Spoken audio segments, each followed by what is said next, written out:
Well, so I guess I just wanted to ask, like, what topic exactly did you want to discuss? Um, like, do you Okay. have a phrase in mind you want to talk about, sentence or something? So actually, the entire topic of DNC and Biden, Hmm. I think, shall be divided into several topics. Sure. Such as compulsory voting and the party duopoly and stuff like that. Hmm. So I think that the current system of the USA isn't good for the 99%. The current system Uh, of so, what? I'm sorry. so the current system of the USA isn't Hmm.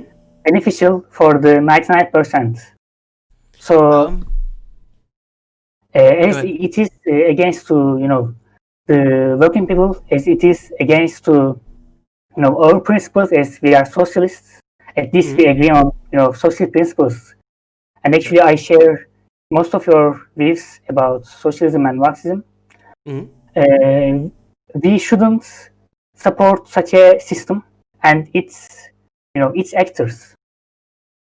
That is my main point of not supporting the DNC and Biden. So the main point that I would raise is I don't see, say, voting Biden or voting for Democrats as supporting them in whole. It's supporting them as the best alternative. Like the people that are most open to, say, actually changing that system, if you wanted more third parties, are the Democrats. The Democrats are the ones who are most in favor of like voting reform, of compulsory voting, and of stuff like that, which would actually make third parties more feasible. Look, actually, this is a very common point of people that support Biden and Mm-hmm. DNC because of the lesser evil, Mm-hmm. lesser evil principle. But I have something to call that from the history. Mm-hmm. In history, we have seen several revolutions and several political changes. And, True. uh, I'm going to give a very controversial example about this. And actually, a type of, reverse of what we want. So you probably know the revolutions, so-called revolutions of 1989, right? Yeah, the collapse of the USSR. Yeah, collapse of USSR and the Eastern Bloc and Mm-hmm. several socialist countries. Mm-hmm. So in that time, most of the countries had one-party systems, Mm-hmm. but some of them, like German Democratic Republic, like DDR, and Mm-hmm. Polish People's Republic, had type of winner-take-all or bloc party system, Mm-hmm. where they had one party that rules the country within the coalition and bloc parties, or two parties having a sort of national coalition. Mm-hmm. For example, in the case of Polish People's Party, there were two parties named PZPR and the United Workers Party, United People's Party, Mm-hmm. which still exists now as Polish People's Party. Mm-hmm. So the Polish People's Party simply was a party like a second party, and it was an agrarian socialist party, and many people that disliked the socialist government Wake up, voted liberal. to I that love party. you. So, but as we know, that party didn't get a change, but the change came from the grassroots. It came from the solidarity union movement, Mm-hmm. and that movement wasn't even allowed to participate in elections, but they made it out and they achieved their capitalist and how to say uh, conservative goals without participating in the status quo way of politics. So Sure. I think the same thing is true for today, that the status quo and participating and using the lesser evil option of the status quo isn't gonna get any change significant. So the basic problem that I would raise is I think that the analogy between like 1989, when the key support for like the Polish Communist Party was falling apart, uh, and like the modern United States, where support for the main parties is not falling apart, just doesn't hold up.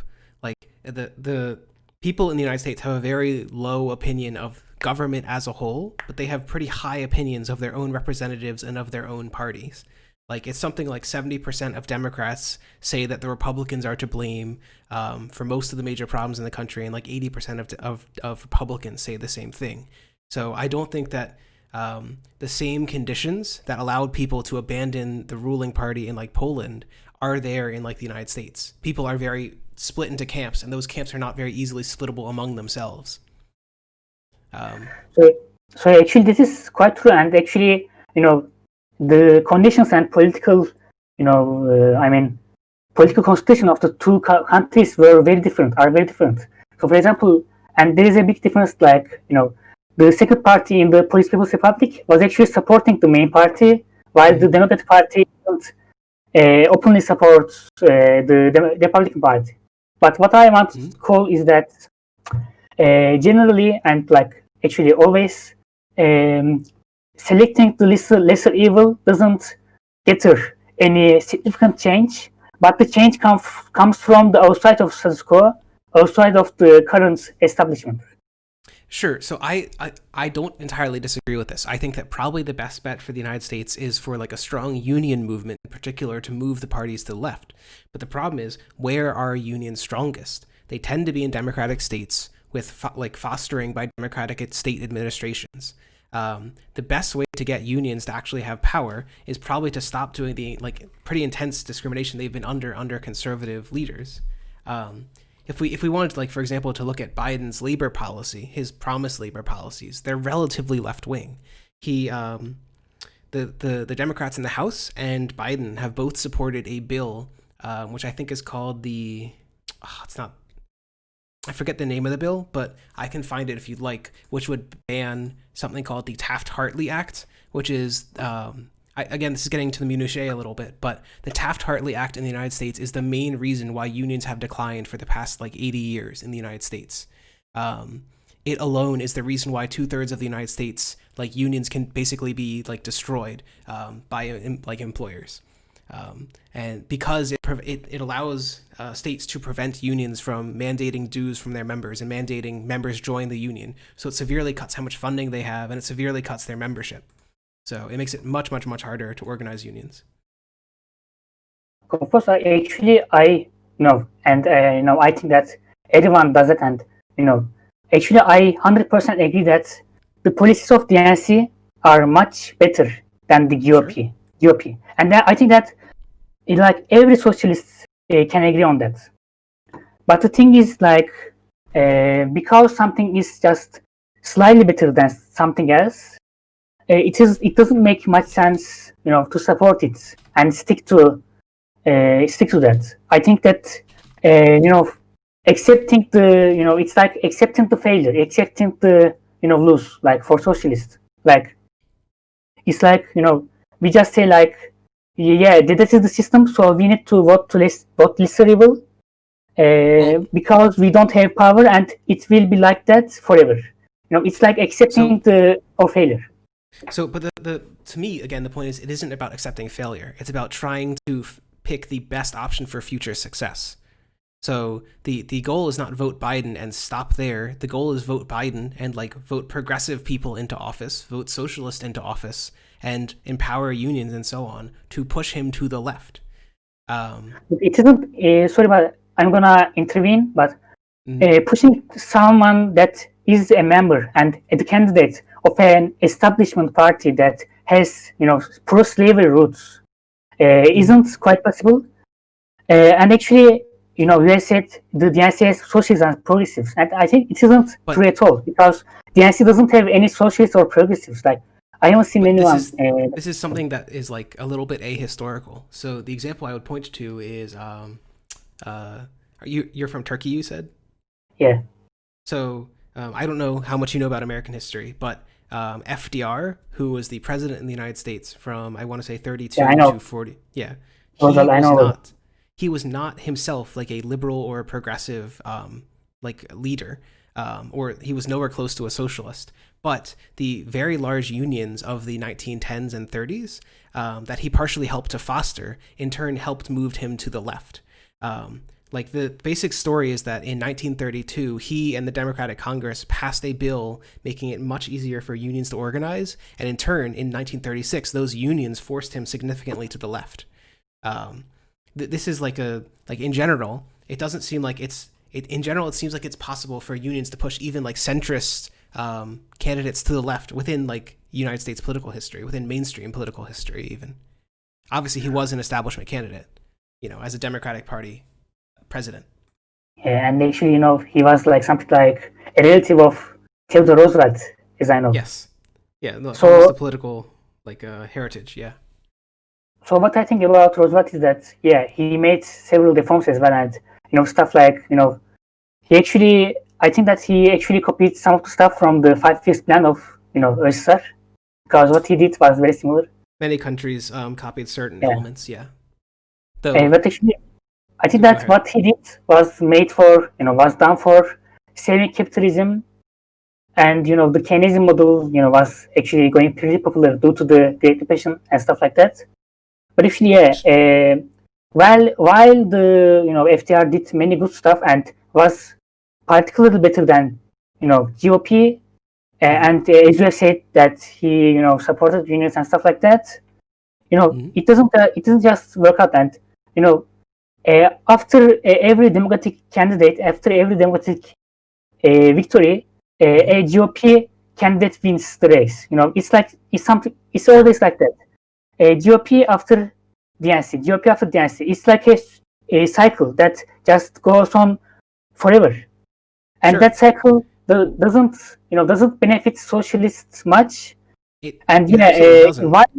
while reforms are being made, and those reforms foster some of our stuff, it actually doesn't let our movements, let our socialist movements any further.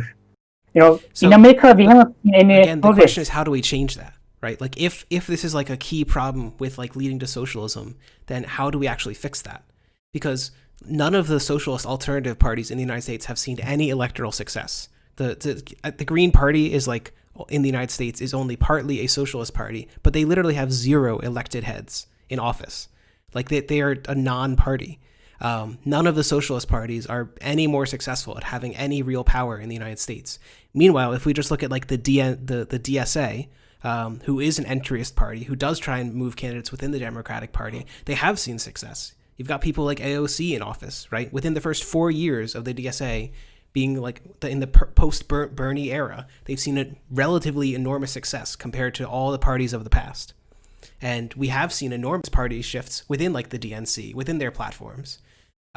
Like Biden supports a $15 minimum wage, which is something that Bernie was calling for in 2016. I don't think it's fair to say that we're simply voting for the lesser of two evils. We're also trying to mold the lesser of two evils to be less evil. Actually, like many of stuff like the DNC improving its political positions, and actually DSA supporting it are true. But actually about the DSA, it's off topic, but I'm actually very skeptical about the part of DSA, because it actually doesn't support a real Marxism. It's more like a social democrat parties like of the Europe. I would But agree with that. But like that's kind of the point. The U.S. is so, in general, its electoral politics is so much further right that it doesn't really have a real social democratic party. So to even create that, you need something like DSA or like voting Biden, is my point. Yeah, and actually, you say for something like change the because there is a duopoly, those parties doesn't win. That is your point, right? Because there is a duopoly, those parties don't win.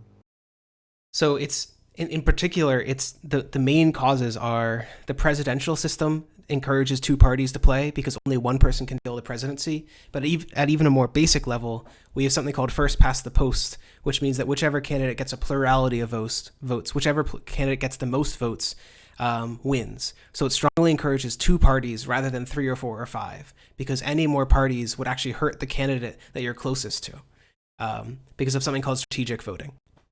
In general, and also, sorry, go ahead. No, you first. That's it. Like, as long as first past the post is here, there probably won't be a viable third party. So, and also there is like that thing called winner takes all system. So actually, it just creates a virtually duopoly as a result. But my point about is that you can't solve a problem with itself. Like the Sure. problem itself is the duopoly, and you can't solve that problem with the problem itself. So you need to come with a solution also out of this mess, this entire mess of the status quo. I think yeah. Actually, you are right that voting Biden isn't endorsing him, but by voting him and encouraging others for supporting him, and that the notion of pushing DNC to the left actually just supports the status quo and blocks the possible revolutionary movements. So people Oh, just chose the easy way of getting involved in DNC and not supporting the revolutionary so I communities and organizations. so I think that there's a bit of a false dichotomy here. It's not really vote DSA or like support these alternate movements. Um, so an easy example. This isn't quite the same thing as supporting an alternate movement, and it's not the same thing as a leftist movement. But there was a really neat study I was reading recently about the Tea Party movement in the United States. Are you familiar with that? I have heard some stuff about it. Basically, Tea Party movement is like racists and libertarians who arose in 2008 and 2010 after Obama gained the presidency, and they were really, really important for like U.S. electoral history because their role in the election made 2010 the best election year Republicans had had in like half a century. It was an enormous shift to the right in terms of U.S. like electoral dominance. And the study showed that I think it was a 1% increase in Tea Party like protests led to like a 2% increase in Republican vote. It's entirely possible, I guess is my point, to simultaneously be like an ardent Republican and an ardent like Tea Party protester who was critiquing the Republican Party for being too centrist. They hated the Republicans because they were too close to the center. It seems very similar to me to say, hey, you could be in the DSA, you could be in unions, you could be critiquing the Democratic Party and also busting your ass to get out the vote for Democrats because they'll be better than Republicans. And if there's more Democrats and they feel safer, you can push them to the left like the Tea Party did to the Republicans. Look, the problem is like about the both those parties like Tea Party and Constitution Party is that they have the same political basement. They have very similar political basements, while Constitution Party and Tea Party are more aligned to right. But in our situation, we don't share the same political basement. As I can see, you are a Marxist socialist, like me. So actually, Probably not full Marxist anymore, but like sure, partially at least. okay, yeah. So let's go. I am a Marxist myself. Sure. So actually, for me, both DNC and GOP are nemesis. They both are based on the same principles, based on the same view of democracy, view of economics. So actually, what I would do if I lived in America would be to organize outside of the entire political, this political duopoly. And actually, if you're not even a Marxist and you're just a socialist, that is what you should do. That's what everyone should do, because the DNC will just use you. They always do like they always do some. They always do that as political campaign methods. Like they use Bernie Sanders, they use AOC and people like that for electoral success. And I think like those progressives are just tools for the Democratic Party to win more votes and get them more stable. So the thing that I would contest this with is we can look at like what the Democratic Party has actually done. Like basically the idea you're proposing is, hey, the Democrats will just trot out these progressive ideas to get the left to vote for them, but then once they get into power, they'll just go back to their old neoliberal ways. And I agree that this is to some extent what actually occurs. But we could look at the empirics of this in a few ways. Like one, we could look at the Democratic Party and what it actually does in terms of like labor policies. All of the states in the United States that are seeing like big increases of the minimum wage tend to be Democratic states. The states that have the strongest unions tend to be the Democratic states. There was this really neat graph from an article in Alternet, which I guess I'll DM you. This is actually going to be 4 graphs. It'll spam you. I'm sorry. But it showed that unionization in democratic, like heavily democratic places like New York is actually pretty similar to some European countries. And I think it's hard to ignore the fact that like when Democrats do actually have a lot of power, they do tend to be closer to like a right-wing social democratic party than they do to like a neoliberal party. Basically, I guess my point would be liberal democracy is not a binary thing. It's not that all liberals are the same. Liberals are on a gradient. Some liberals are close to fascists, and some liberals on the very far like left of liberalism can get close to like socialism, if we're willing to include social democracy in liberalism. So, Actually, I have already said that that the DNC is far better than GOP about policy. I have already said that. But just my point of criticism is that DNC always does that, and people always, police people always vote DNC because of that. They always vote them because they are just better than the GOP. They are just, lesser evil. And actually, yeah, you have said that they actually get better. They aren't just lesser of evil. But the problem is, while they get better, like every party in the world, because every party, everything just shows the signs of progress. While they do that, actually the problem is that they don't and will never arrive to the point that we want, because the point we want is just the point we want is the proletariat, the dictatorship of the proletariat. We want a proletariat state, we want a worker state. Sure. But the DNC will never get us to that point, and will do everything to support, to preserve the status quo. I mean, I think. Sorry. Go ahead.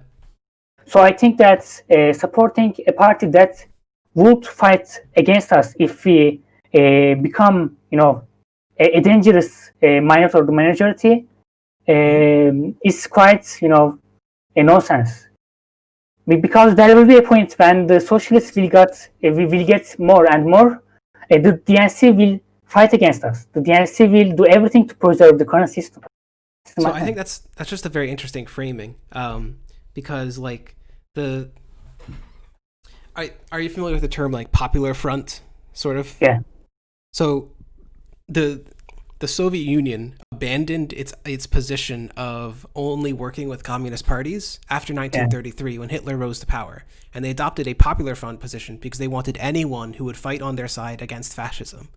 And so, to some degree, my argument is pretty similar. It's that the Republican Party is, I would either call it what you'd call like a national conservative party or a fascist party. It's pretty close to one of those. And so I'm willing to take kind of any help I can get. And merely working with those people to oppose like fascism doesn't mean that you'll continue to work with them like if or when that threat is removed. Similarly, I guess my argument would be that basically, my way of thinking about this is just because we're working with them today doesn't mean that we want to work with them in the future. There is this quote actually got her a lot of flack at the time, a lot of negative attention. But AOC had this quote that in a properly functioning democracy, she would be in a different party than would most of the rest of the Democrats. And I totally agree.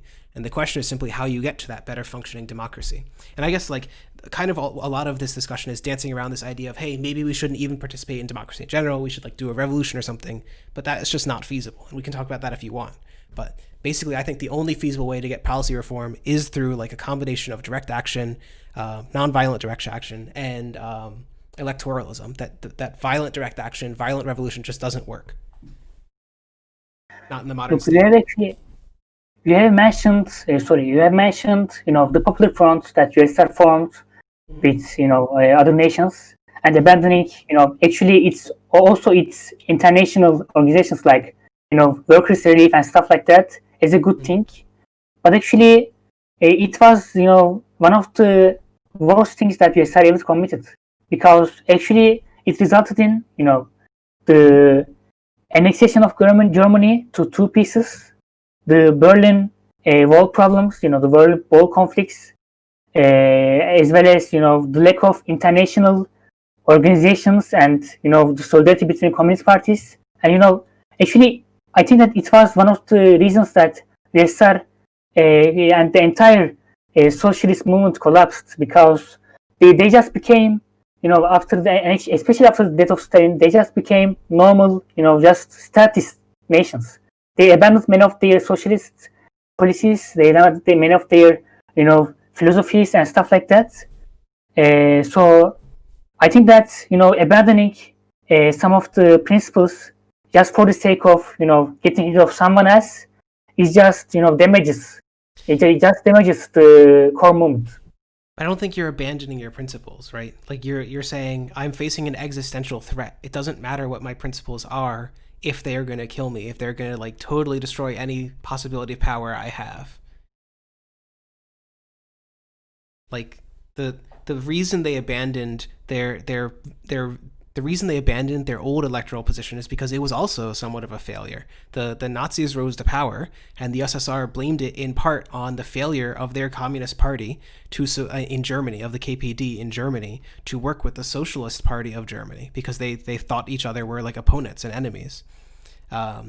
Despite the fact that together they had around like 40 to 42% of the vote, they had nearly as much vote as did like the right wing parties.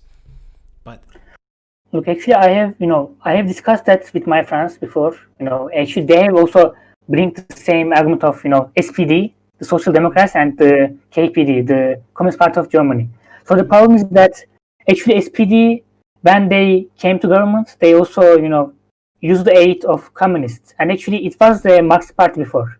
So yeah, because simply the Social Democrats, the Second International, and some of sort of Marxists were working together and they even had a state that they ruled. Germany was a social democratic party before at a long time. But at that time, the Social Democratic Party, the SPD, used the Nazis, used the pre-Nazis, proto-Nazis against to the communists, and actually killed many notable Marxists such as Rosa Luxemburg and several other people. So actually, SPD just after they formed a coalition to form a social democratic Germany, they have just abandoned those far lefters. And then I think it's just I don't think it's just the fault of the KPD or just the fault of the SPD. I think both of them were actively fighting with each other. My point in a more broader sense is like if they had been willing to work together, if the SPD hadn't been collaborating with Nazis, if the KPD and if the USSR, its backers, had been more willing to support like socialist parties, they wouldn't have had as many problems as they did with fascism.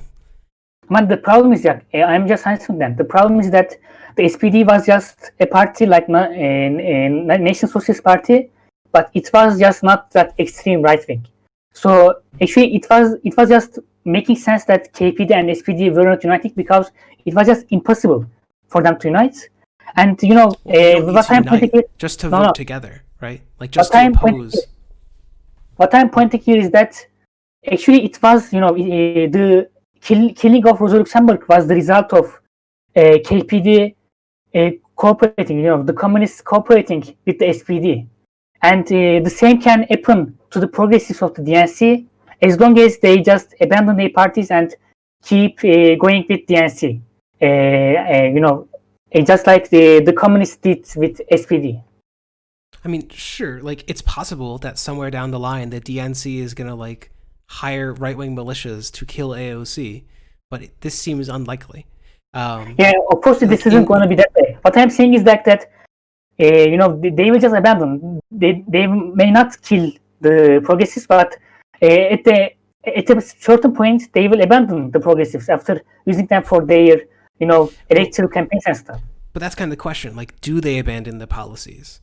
And so, like, again, one of the things I thought was interesting in the alternate article in the graphs I sent you, the first one that it includes is Democratic votes for and against various labor laws. If you remember that Taft-Hartley thing I was mentioning, these were proposals to eliminate or amend the Taft-Hartley thing. And over time, Democrats got closer and closer to unanimous support against Taft-Hartley. It seems like Democrats tend to be moving towards like the labor side of things over time. That it's like a more and more consistent ideological party on the side of like I would call it like a center left party to like some of it is a left party, like a social democratic party. Over time, it's moving that direction. And so I But think let's some say, of that, in part, is like we're moving it there. We're not just voting for the DNC; we're also changing the DNC. We're changing the party. look, let's say just DNC just changes. Okay, like let's say DNC just became a social democratic party or something like that. Sure. Via the progressives. But at the end of the day, that isn't even what we want. Like we don't want a social democracy Sure. in our nations. We want socialism, and just DNC becoming more more lefty, not even lefty, more lefty. That doesn't even get anything to the democracy in the workplace. That doesn't get any possibility for us to build or idealistic socialist nation and system.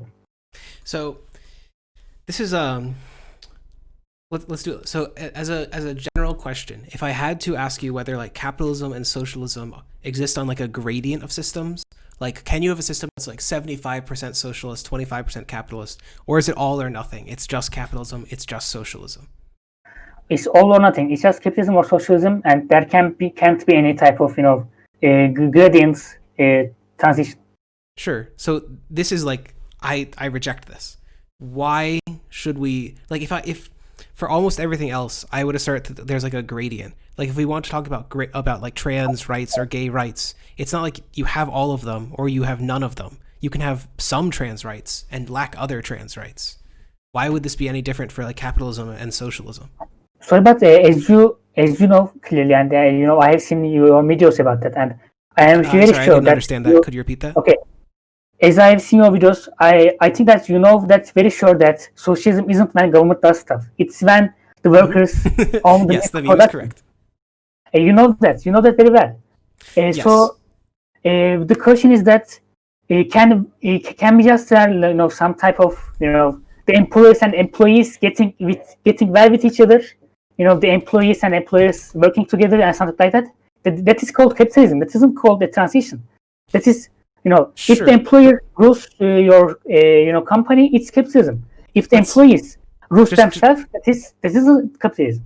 Sure, but let's just do a thought experiment, right? Let's say that would you if you're in like the Marxist, if you're willing to if you call yourself a Marxist, you're probably more towards the ML side. But would you be willing to accept like I don't know market socialism as sufficiently socialist for the purpose of a thought experiment? Like actually, there's a book of Marx about the market socialism called the Gata program, the critic of the Gata program. If you want, I can send it to you if you haven't read. Sure. I'm just for the purpose of a thought experiment to make it very simple. I'm only talking about one aspect of socialism. That's so kind of my point. Okay, so the critic of Gata program simply says that when you have the workers owning the means of production, but still having the market, still having the competition, you just still have the workers getting alienated from their workplaces. So it's still a sort of a type of alienation, a type of exploitation, because you just work towards markets and you just implement your policies towards the market. So it's still a sort of system of exploitation. It isn't capitalism, as a capital doesn't own the means of production, but it's still a sort of exploitation, a system of exploitation. Sure. I think. Well, that's kind of what I'm trying to get at. So, like, we can talk about there are multiple aspects of socialism. It's not just worker ownership. It's also about, say, abolishing exploitation, right? I would say there's multiple elements of it. But what I was trying to get at is, like, for almost all of these elements, you could assert there's a gradient. For worker ownership, it seems clear to me to say that you could assert there's a country, for example, that has 0% worker ownership, one that has 50%, and one that has 100%, right? That market socialist economy. Maybe it still has a ton of exploitation. Maybe it's not real socialism, but it's certainly closer to socialism, I would say, because it has totally eliminated capital ownership. It is very different from a country that has both exploitation and capital ownership, right? Yeah, but you are totally right about that. But the problem is that it isn't still a gradient between capitalism and socialism, because it's the market socialism isn't capitalism at all. Yes, it has exploitation and it has many type of problems, but it isn't capitalism, as there isn't a capital. Sure. So there isn't any gradient between capitalism and socialism, and the context of poverty and stuff like exploitation Yeah, there are some aspects of socialism, some aspects of it, but isn't a type of thing that determines a nation is socialist or capitalist. So actually, market socialism is just socialism and not a gradient between the both systems. Well, but so let's say that we had a system that's 99% worker owned. Let's say there's 100 firms and one firm is like Bob's Tomatoes and it's privately owned and the other 99% are all cooperatives. Is your claim that this country is not socialist, but then tomorrow morning when Bob's Tomatoes is now like the people's tomatoes, that it becomes socialist? Actually, there is a thing like to point out from the DDR, the German Democratic Republic. Actually, they also had some sort of little privately owned firms. Like some people owned their own little stores and stuff like that. But it was still a socialist nation, and there wasn't a gradient between the two systems. So actually, it all depends on who holds the power, rather than what exists at 100% point. Well, So actually, I will put up. let me try and propose something. So I'm not trying to suggest socialism has one axis. So like if you're talking about x, like an x-axis, right? You can go from negative infinity to positive infinity. That's an axis. And so you could have like an x-axis, a y-axis, a z-axis, but you can also have many, many more axes. That's called like an n-axis system. And so my suggestion is that a lot of political ideologies have like multiple axes. Socialism is, for me, I've asserted there's basically three axes. It's like worker ownership, democratic planning, and low inequality. Those are like the three things that I would point to say something is like highly socialist or something is not very socialist. But so too, I would say all of these things are gradients. It's possible to be mixed on these systems. So I guess my question is like, when you look at virtually everything in politics, it seems like it's a gradient system. Why would this system in particular not be a gradient? Why would this system in particular be a binary? Because it's just very easy to look at Marx's work where he points the struggle between two classes, and I think that you can determine a nation socialist or not by just looking at which class rules the system. And even that one seems to be a gradient. Oh, sorry, but you either have employee being in the government, the government having the interests of the employee, or the employer having the capital and ruling the system at a great point. So actually, it's just two opposite sides that can't, have a gradient between.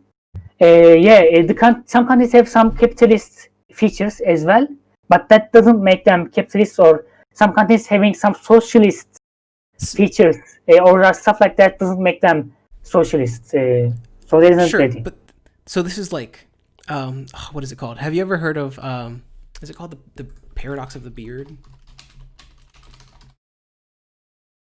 Yeah. So there's this class of logical problem called the Sorites. I don't know. Sorit's paradox, and the basic question is like, you're suggesting that the real question is who has power, but power is also something that is like not one person having it, another person not having it. In every system, people share power. Even like the most absolute dictatorship, the local individuals, the local authorities still have a little bit of power. And so to me, like when you talk about, say, class power, like very clearly, I can imagine a system where we like slowly chip away at the bourgeois' power. We slowly take away their wealth bit by bit until they have no more wealth than the average individual. And at no point there was there like a sudden jump. But it seems like after you did that transition, no longer would the bourgeois have any more wealth, any more ownership than anyone else. They would no longer be the bourgeois. The problem is that that's actually called Bernsteinism, if you have heard that. Yeah. No, so I think Bernstein's right on this one.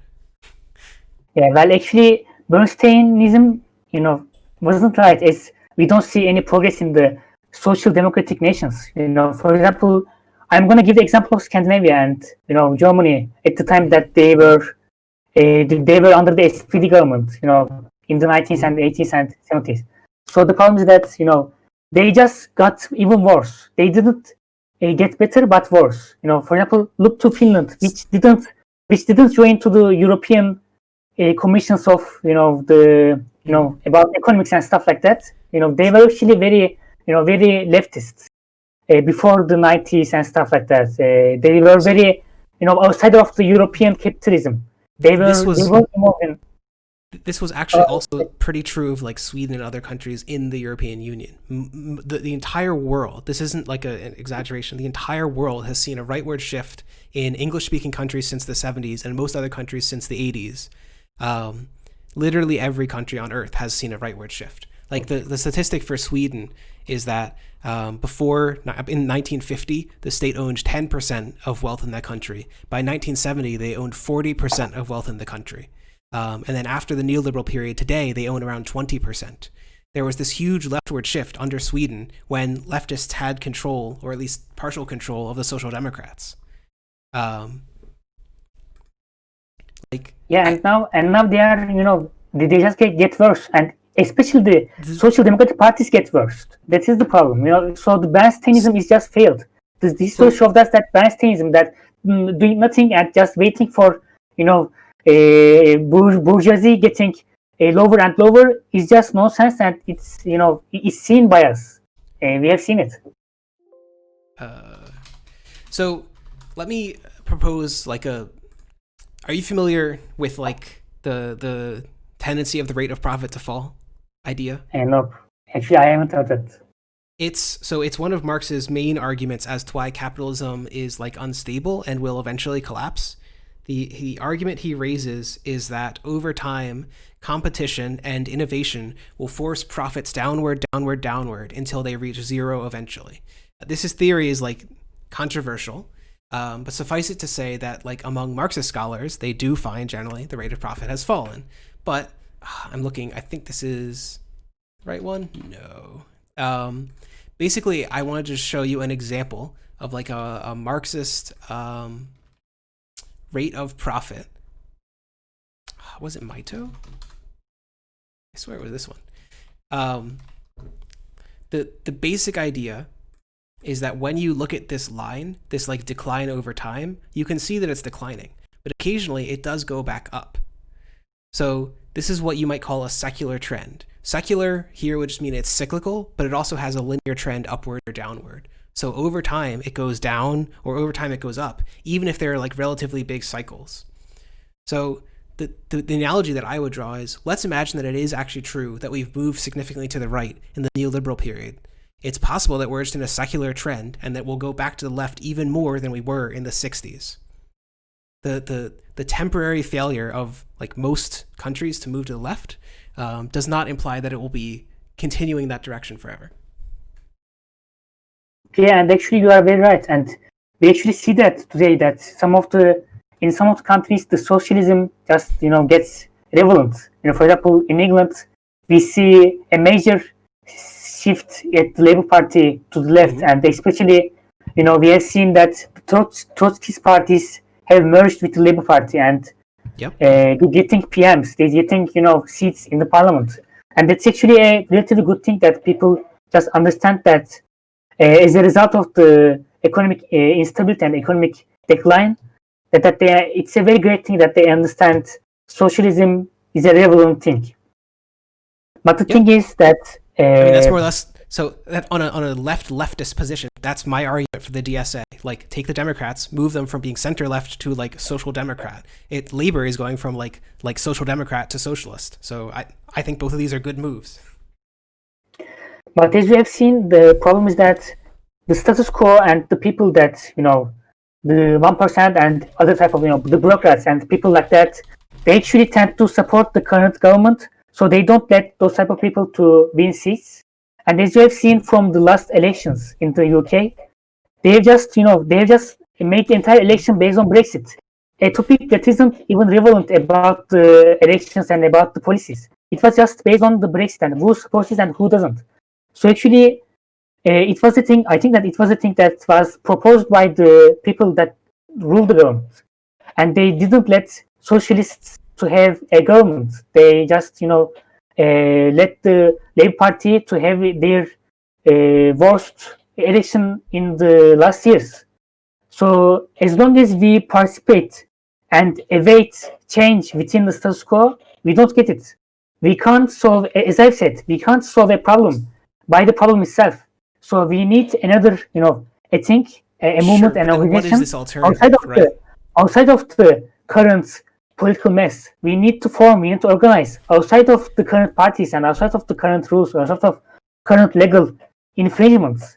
We need to form our own revolutionary organizations and work for them rather than supporting the current parties of the establishment. So this is the point that I'm trying to like. If the alternative is violent revolution, it doesn't seem like this will have a good track record to base our praxis on, or like our advocacy, our work on. When like the basically the books that I would show you here are, or the studies that I would show you here are ones which show that when there is like violent protest, it tends to move people away from like whichever party is doing the protesting. When there's nonviolent protesting, it moves people towards that party. Violent revolutions tend to fail a lot more than do nonviolent revolutions. So the argument I raise is, sure, let's say that you are really disaffected with the current system. And also, I can't entirely speak to Turkey because Turkey is increasingly undemocratic. But at least in the like still democratic states, your best bet is like to either like participate in electoralism and engage in nonviolent dual power.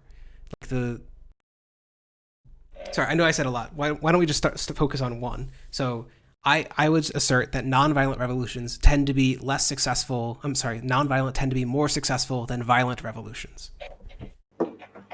So Okay, this alone seems like a reason to oppose revolution, violent revolution. actually, I haven't, specified what type of revolution should be done. But actually, you have said that, the violent revolutions are less, less successful than the normal ones. Mm-hmm. But yeah, I haven't actually specified the type of revolution. But I think that a type of change, a type of systematic change shall happen. But this is my point. Because we can't change the system within status quo, but we only can make the change outside of the current political spectrum, outside of the current political system. Sure, but so like, what's his name? It's either Kropotkin or one of the other anarchist writers. He makes an assertion that's very similar to yours, that we should build. He uses the term that Lenin uses, dual power. Dual power would mean there's one legitimate power that's like the establishment, the current state, and then you want to build a dual power that is outside that. You want to build like strong unions that have internal power to like cause strikes and so on. And eventually this organization, in an anarchist term, would grow large enough that it could start doing like communal self-government. That certainly seems like a feasible alternative, like at least in the sense of making unions very strong and like trying to organize people to oppose the current government. But the problem I have is if you're using that to do violence, it seems like you're going to hurt the chances of success overall. Like if your revolution is one that's violent, it doesn't seem like it's going to work. I can agree with dual power, but not with violent dual power. But actually, general people don't commit violent revolutions when they aren't, when they aren't pressed by the force. For example, let's look at, I'm gonna give the same example that I gave at the start. Let's look at the revolutions, so-called revolutions of 1989, where when capitalists and conservatives did main source of revolutions in Eastern Europe to form their countries to capitalism. So in countries like Poland, the DDR, and in Bulgaria, the revolutions happened peacefully because the police didn't use such force. But in Romania, for example, it happened very, very strong, and they have executed the Ceausescu. So the violent revolutions happen when the governmental forces force you. But when the government is more, more flexible, you can use non-violent options. So the study I'm citing here is by Chenoweth and Stefan, and their finding was that even when you account for let's see, this one. So this is like a big boring table, but this table, they assert, shows that if you look at Model 8, my dog's gonna be real loud.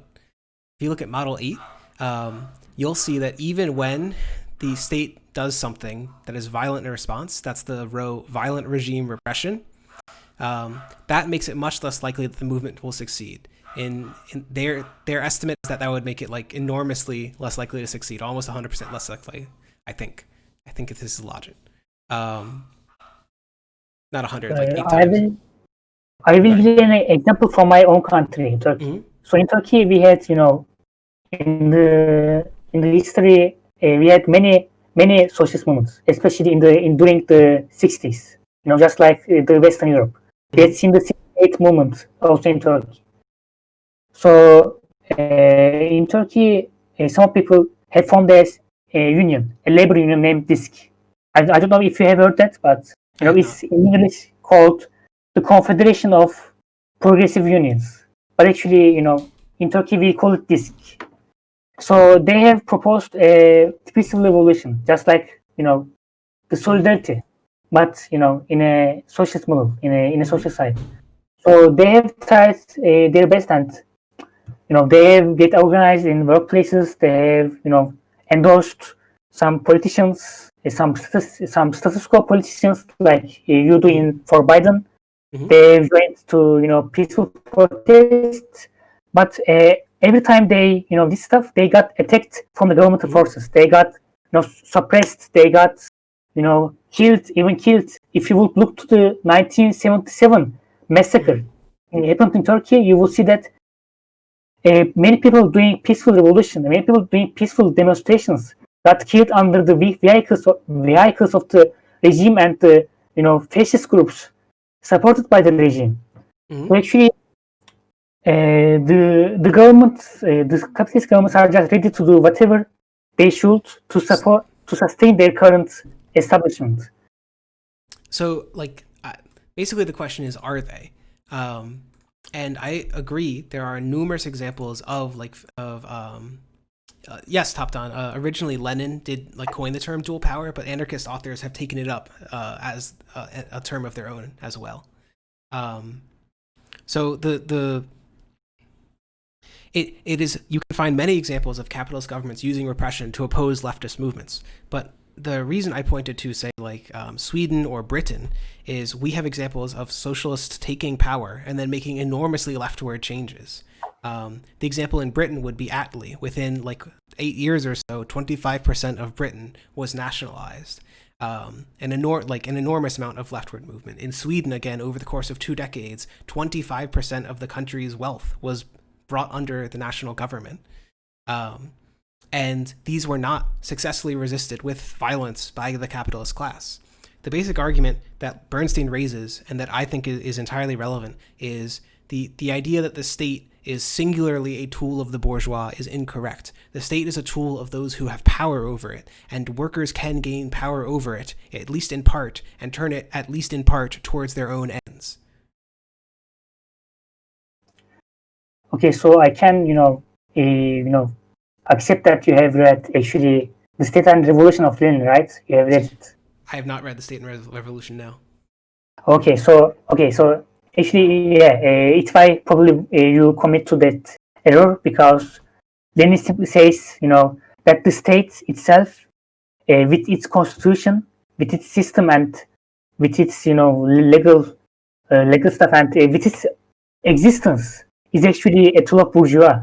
It's actually, it's how to say, its courts, its laws, and all of those stuff are made to protect the 1%, which rules the nations, which rules the economy, which is the capital. So actually, the problem with this is we have empirical evidence that those 1% have in some countries been enormously expropriated of their wealth. The classic example, again, to point to here is Sweden. During the 70s and 80s, Sweden and the USSR were equivalently equal in terms of income. The stat is that in Sweden, the top 1% got 6% of income, and in the USSR, the top 1% got 6% of income. Those capitalists were enormously deprived of their income, were enormously deprived of their wealth, even under these reformist social democratic administrations. It is possible to take their wealth away. The concept of wealth state is already coined in capitalism. It's already a thing of social market economy. So actually, Germany, while it was much more capitalist than both Sweden and USSR, and actually USSR wasn't capitalist. It's still, yeah, it was a vast state, but as we know, it didn't have many to socialist features or was close to them, and was just I'm again gonna criticize Bernsteinism here. So it was just getting worse. It just got worse and worse in Germany. But this is just not the case, right? Like today, unions have declined in Europe since the 80s. Again, a lot of it's due to neoliberalism, and another significant portion is due to the shift to service sectors, which are harder to unionize. But like the union density in Europe is just enormously higher than it was in like the 1900s, when union leaders could just, it was like, if you want to talk about violence against unions in the United States, they were like the Pinkertons in the United States are famous somewhat internationally for just killing union leaders. This does not occur today in the United States, and it does not occur today in most European countries. I think it is hard to look at like the enormous increase of state expenditure and the enormous increase of like co-determination and union density over the past century and conclude that workers have it like worse, that they are less powerful today than they were like a century ago when Bernstein and Luxemburg were writing. Yeah, of course, stuff changed today. Stuff are different. But so actually, today, what I'm gonna say is that we just can't await change from status quo. We need to organize ourselves of it. Even if you vote Biden, even if you set voting Biden, I think you need to get more focused on non-status quo organizing. You need to get more involved in political struggle outside of the current parties, outside of the current duopoly. That's what I'm gonna say. As a type of acceptance. Sure. I mean, I guess, again, the thing that I would just note is there have been dozens of socialist alternative parties in the United States, and none of them see any success at changing any policy. And the reason why is that duopoly has a lot of power, mostly due to how U.S. elections work. I think the number one thing that you gotta do if you want to have those sort of non-status quo parties is get rid of first past the post. And the best way to do so is to vote for those Democrats. Unfortunately. While, actually, you just care that, you vote to Democrats or not. And actually, I think that voting any of those parties doesn't even matter. Voting Green or Democrats doesn't even matter.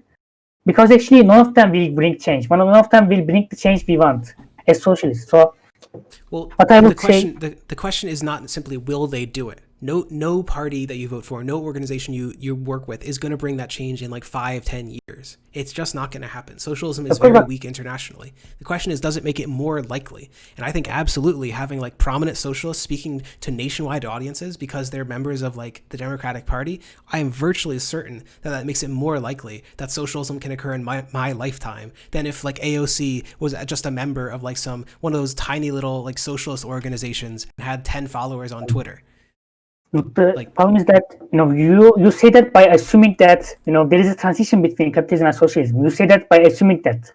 So actually, as a Bernstein, as you are more close to them talk, as you are more close to social democracy, I can say that it is viable for you. But as a person as I am more aligned to Marxism and I am more aligned to socialism, I can say that none of those parties will bring any closer. And as I don't think that such thing as closer or but that's kind of the whole rub, right? Because there is, to me, I think there is a closer. There absolutely is such a thing. I don't think closer and closer. The problem is that as I don't believe in gradients, I'm not gonna vote to any of those parties, and so that is my Marxist point too. Because I'm a Marxist, I'm gonna support the class struggle, and as I'm an employee, I'm going to support the employee interest, not the elimination of employers by little, but by the direct action. So I will never vote Biden.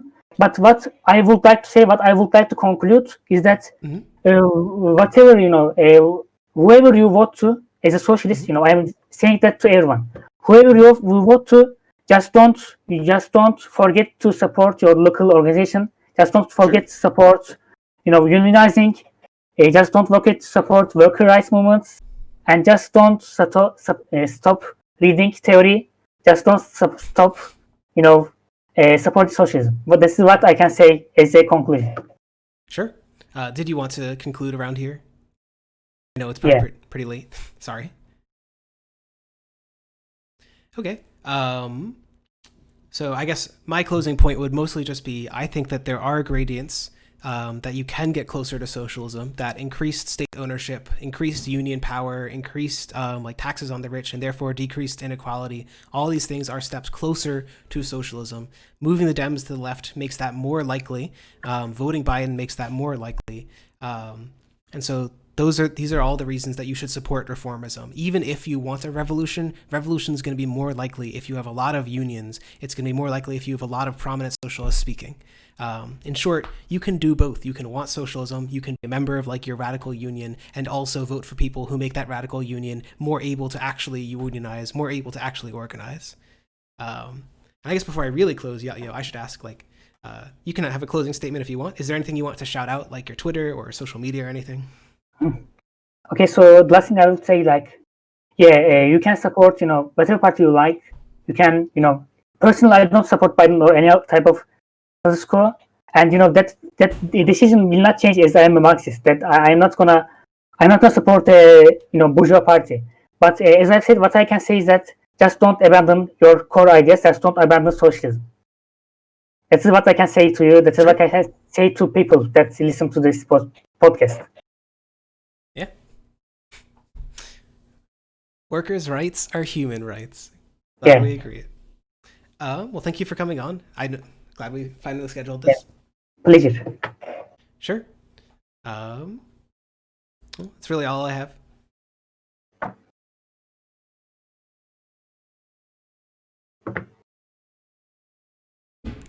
Let's see.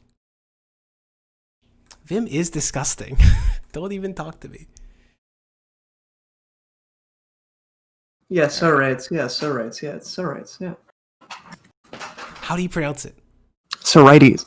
Sorites? Yes, you took ancient Greek. You should know that.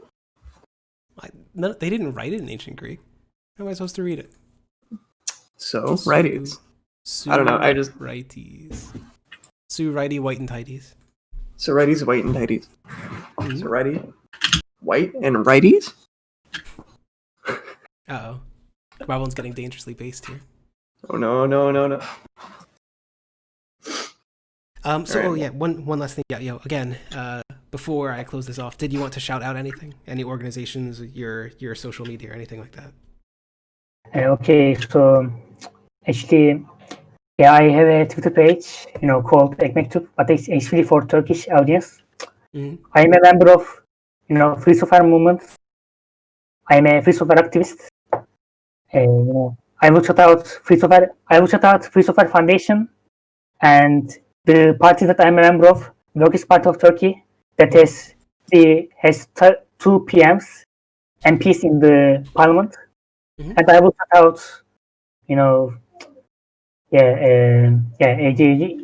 just that. Okay. Well, thank you very much. Goodbye. Nice. Absolutely. Pleasure. I love you.